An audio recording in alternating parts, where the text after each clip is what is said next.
अस्सलामुअलैकुम। Welcome to my channel life with Iman. क्या हाल चाल है सबकी? उम्मीद है सब खैर खैरियत से होंगे। आज आपके लिए बहुत ही ज़बरदस्त सी रेसिपी लेकर आई हूँ। क्रीम भल्ले या मीठे दही भल्ले विद गुड़ और इमली की चटनी। बहुत ही टेस्टी कम्बिनेशन लगता है और बहुत मज़ेदार लगते हैं। चलें इसको स्टार्ट करते हैं। सबसे पहले इसकी बूंदी बना लेंगे। 2 कप मैंने बेसन लिया है। बहुत ही कम इंग्रेडिएंट्स के साथ ये बनेगी। इसमें सिर्फ 1 टीस्पून नमक जाएगा, 1 टीस्पून ज़ीरा और बेकिंग सोडा इसमें ऐड करना है, फ्लैट बिल्कुल 1 टीस्पून। और बस इसको हम अच्छे से मिक्स करेंगे और पानी थोड़ा थोड़ा ऐड करते जाएंगे और इतना ऐड करेंगे कि इसका थिक सा पेस्ट तैयार हो जाए। थोड़ा थोड़ा करके ऐड करना है ताकि ये मिक्सचर ज़्यादा पतला ना हो जाए। तो ये कंसिस्टेंसी चेक कर लें, बिल्कुल इतनी कंसिस्टेंसी होनी चाहिए। और चेक करने के लिए कि मिक्सचर हमारा बिल्कुल अच्छी तरह बीट हुआ है, उसके लिए टिप ये है कि 1 कप में आप 1 स्पून मिक्सचर को ऐड करें। अगर तो वो फ्लोएट करे तो इसका मतलब है कि वो बिल्कुल रेडी है कुक होने के लिए, और अगर वो सिंक कर जाए तो इसका मतलब है उसको और बीट करने की ज़रूरत।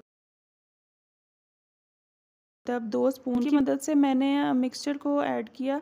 कढ़ाई हमने फुल मीडियम हाई फ्लेम पे गरम कर लेनी है और उसके बाद मीडियम फ्लेम पे हमने इनको फ्राई करना है। और बाद में मैं हाथ से इनको ऐड कर रही थी, मुझे हाथ से ज़्यादा अच्छा और इजी लग रहा था। और साइज़ भी उसको अपने हिसाब से मैं एडजस्ट कर रही थी। आप अपने हिसाब से साइज़ देख लें, आप छोटा भी, इससे छोटा भी साइज़ रख सकते हैं। और ये हमारी ज़बरदस्त सी जो है वो बूंदी फ्राई हो रही है। मेरी तरफ से आप सबको बहुत बहुत रमज़ान मुबारक। उम्मीद है कि मज़े मज़े की रेसिपीज़ ट्राई करने के साथ साथ आप बहुत सा टाइम इबादत के लिए भी निकाल रहे होंगे, क्योंकि साल बाद आता है और इसमें तो नेकियों की सेल लगी होती है, तो फ़ायदा उठाना चाहिए। और ये फ्राई हो गई, इसको गोल्डन ब्राउन करके हमने इसको निकाल लेना है। और पानी में इसको मैंने थोड़ी देर के लिए 10 मिनट के लिए मैंने इसको डिप करके रख दिया, और जो बाकी बची थी उसको मैंने फ्रीज़ कर लिया। अब हम इमली की चटनी बना लेते हैं। 100 ग्राम मैंने इमली ली और उसको मैंने 1 गिलास पानी में थोड़ी देर डिप करके पहले रख दिया हुआ था। तो अब ये बिल्कुल भीग चुकी, तो इसको हम अच्छे से मसल के हाथ के साथ, तो इसका जो हमें पल्प है ना वो चाहिए, तो उसको हम छान लेंगे। किसी भी छलनी से आप इसको अच्छे से छान लें और चम्मच हिलाते जाएं और थोड़ा थोड़ा पानी ऐड करके आपने अच्छी तरह से इसका सारा पल्प जो है वो निकाल लेना है। ये हमारे पास ज़बरदस्त सा पल्प हमें मिल गया। अब हम इसको पकाएंगे और इसको हम ऐड करेंगे पैन में,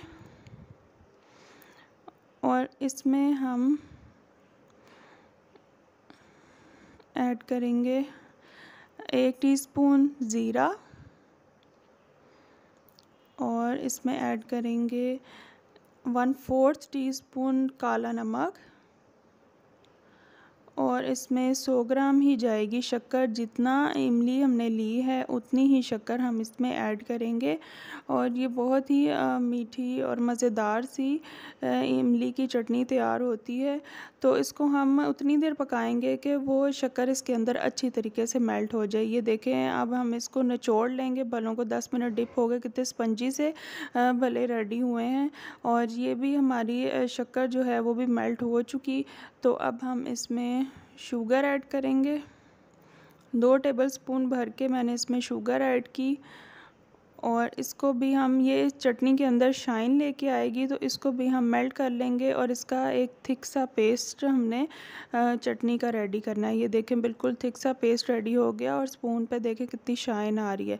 अब हमने दही रेडी करना है। 1/2 kg मैंने दही लिया है। उसको अच्छे से बीट करने के बाद इसमें मैंने एक टेट्रा पैक होता है ना 200 ग्राम का, वो मैंने इसमें ऐड किया क्रीम का। और इसमें मैंने 1/2 कप शुगर ऐड की। पिसी हुई चीनी ज़्यादा इजी रहेगी, तो आप चीनी को अच्छे से पीस लें तो वो अच्छे से मिक्स भी हो जाएगी। और 1 पिंच मैंने इसमें साल्ट की ऐड की है, और बस इसको अच्छे तरीके से मिक्स करेंगे। तो ये हमारा दही रेडी हो गया। और इसको कंसिस्टेंसी थोड़ी गाढ़ी होती है, तो इसको पतला करने के लिए हम इसमें 1/2 कप मिल्क भी ऐड कर सकते हैं। और इसमें फ्रूट्स भी मैंने थोड़े से ऐड किए थे। आप चाहें तो इसके बगैर भी इसकी सर्विंग कर सकते हैं, लेकिन बच्चों के लिए मैंने इसमें केले और सेब ऐड किए थे, तो इसका फ्लेवर भी इनके साथ बहुत अच्छा आता है। एक लेयर मैंने नीचे रखी, ऊपर हम बलियाँ ऐड करेंगे और इसके ऊपर फिर एक लेयर हम फिर दही की ऐड करेंगे इसके ऊपर। दही खट्टी नहीं होनी चाहिए, ये इस चीज़ का ध्यान रखिएगा। फ्रेश दही हो और उसके अंदर हम क्रीम मिक्स करेंगे तो वो बहुत अच्छा फ्लेवर देती है। और इसके ऊपर फिर हम इमली की चटनी ऐड कर देंगे। आप अपने टेस्ट के हिसाब से देख लें कितनी आपने ऐड करनी है, और बाद में भी आप इसको सर्विंग में भी ऐड कर सकते हैं। ज़रूर ट्राई कीजिएगा, रेसिपी बहुत ही मज़ेदार है और हमारे यहाँ बहुत शौक़ से खाई जाती है और बहुत ही फ्लेवरफुल होती है और बच्चों को बहुत ज़्यादा पसंद आती है। और गर्मियों के रोज़े हैं तो इसमें ये जो है वो डिश वो बहुत मज़े की लगती है। रमज़ान के लिए स्पेशल मैं इसको बनाती हूँ, आप भी ज़रूर ट्राई कीजिए। और आप इसमें ड्राई फ्रूट्स भी ऐड कर सकते हैं, इससे इसका फ्लेवर और इन्हेंस हो जाएगा। और अगर अभी तक आपने मेरा चैनल सब्सक्राइब नहीं किया है तो काइंडली कर लें और बेल आइकॉन को भी दबा दें ताकि आप मेरी